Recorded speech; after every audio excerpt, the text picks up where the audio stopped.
Hello, assalamu alaikum everyone. Welcome back to my BB Education channel. So today I am going to discuss you BBA important questions according to Osmania University syllabus. It is there in your BBA second year third semester according to Osmania University syllabus. Okay, third sem के important questions है ये financial management subject.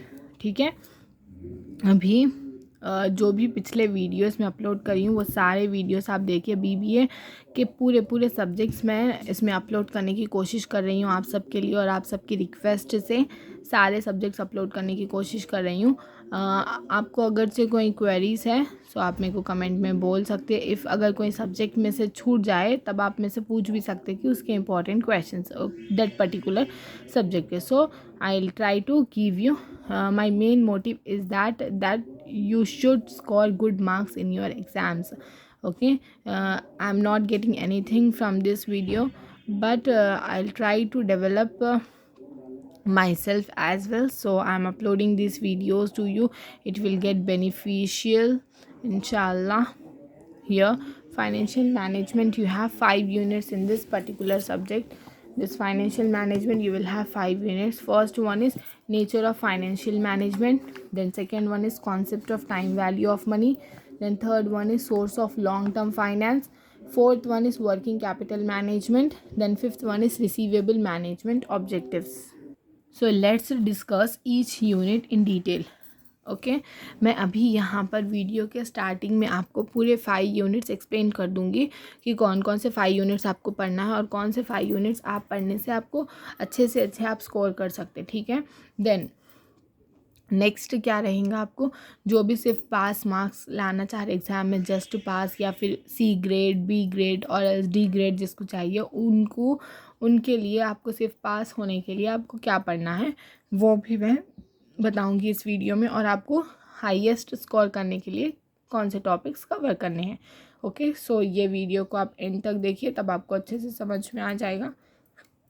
या number 1 unit is nature of financial management. Here in this nature of financial management you will have scope of financial management.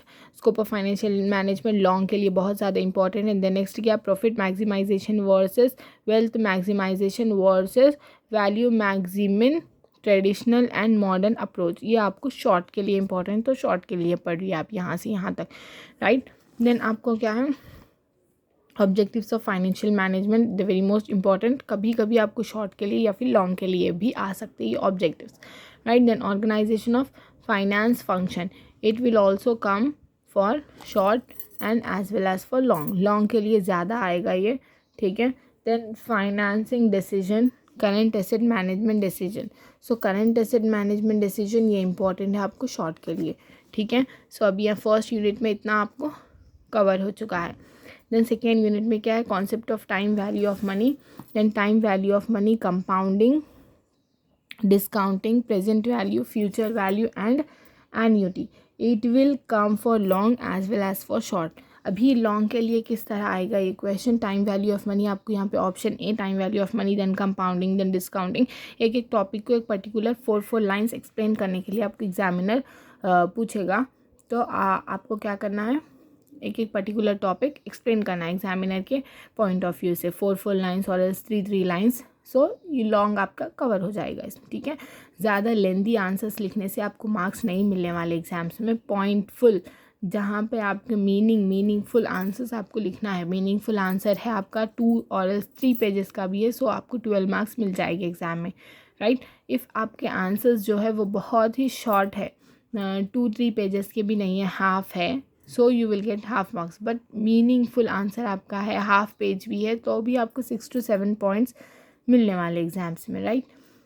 Then capital budgeting, it is very most important for short and as well as long. Capital budgeting के आपको features long के लिए बहुत ज़्यादा important है, long के लिए, या फिर एप्लीकेशंस ऑफ डिस्काउंट ये उतना इंपॉर्टेंट, बट कैपिटल बजटिंग के फीचर्स बहुत important. Then calculation of NPV and IRR, it is also important for long.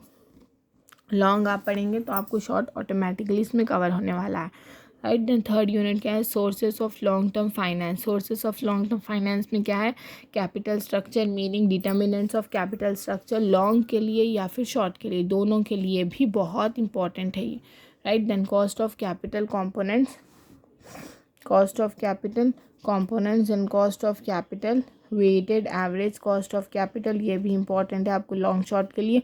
Dividend policy decision short के लिए। Then types of division, dividend long के लिए important है very most. Determinant of dividend policy, ये भी long के लिए ज़्यादा इंपॉर्टेंट है, राइट। देन यूनिट आपकी यूनिट नंबर 4 क्या है, working capital management. Working capital management में आपको क्या है, gross versus net working capital, determinants of working capital, ठीक है। ये आपको लॉन्ग के लिए इंपॉर्टेंट है, determinants of working capital, gross versus net working capital short के लिए इंपॉर्टेंट है। Then cash management techniques, cash management techniques long के लिए बहुत ज़्यादा वेरी मोस्ट इंपॉर्टेंट है आपको, ठीक है। कैश मैनेजमेंट टेक्निक्स आपको लॉन्ग के लिए बहुत ज़्यादा इंपॉर्टेंट है। देन आपको क्या है यहाँ पे फिफ्थ यूनिट में receivable management, then objectives, okay.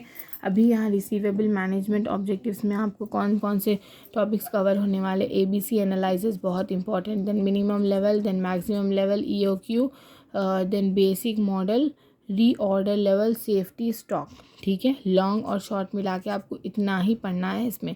In case ये इतने को छोड़कर आप अगर कुछ पढ़ना चाह रहे हैं इसको स्किप करके, सो अब यहाँ पे क्रेडिट पॉलिसी और कैश डिस्काउंट पढ़िए, शॉर्ट के लिए बहुत इंपॉर्टेंट है ये दो भी, ठीक है। सो इतना जितने क्वेश्चंस मैं दी हूँ आपको इम्पॉर्टेंट के लिए सिर्फ उतने ही एग्ज़ाम में आने वाले हैं। अब आप एग्ज़ाम में आपको प्रेजेंट किस तरह करना है वो सब आपके हाथ में है कि किस तरह से आपको एग्ज़ाम में प्रेजेंट करना है, and how you are going to write your exam, it is there in your hand. So try to write your exam very well and try to write meaningful answers. If you will write meaningful answer means you will get good marks in your exams.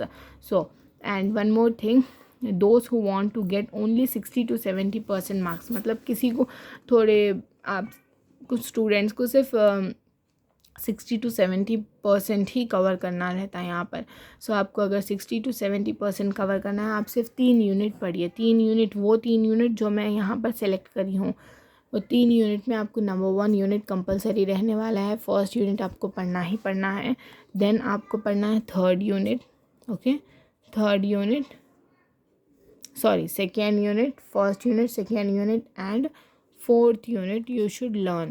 If you will learn these 3 units in this financial management subject, you will get at least 60 to 70% marks. And those who want to score good marks and wants to get 100% pass, okay, 100% आपको लेना है और अच्छे से पास भी होना है, तो आप पूरे 5 यूनिट्स को कवर करना है यहाँ पर, ठीक है। पूरे 5 यूनिट्स को अच्छे से कवर करिए। ईच एंड एवरी स्टूडेंट्स अच्छे से अच्छे मार्क्स लाने के लिए ट्राई करिए आप लोग एग्ज़ाम में, okay.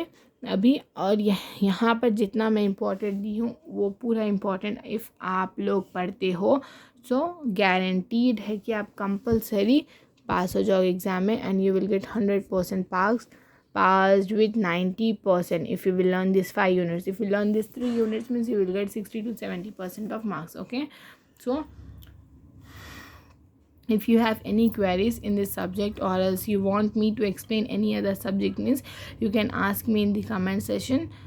Thank you so much for watching my video. If you are new to my channel, did not subscribe, it means please like, share and subscribe to my channel. Please share this video among your friends so that they'll get benefited by this video. Thank you so much for watching. Thank you. Allah Hafiz.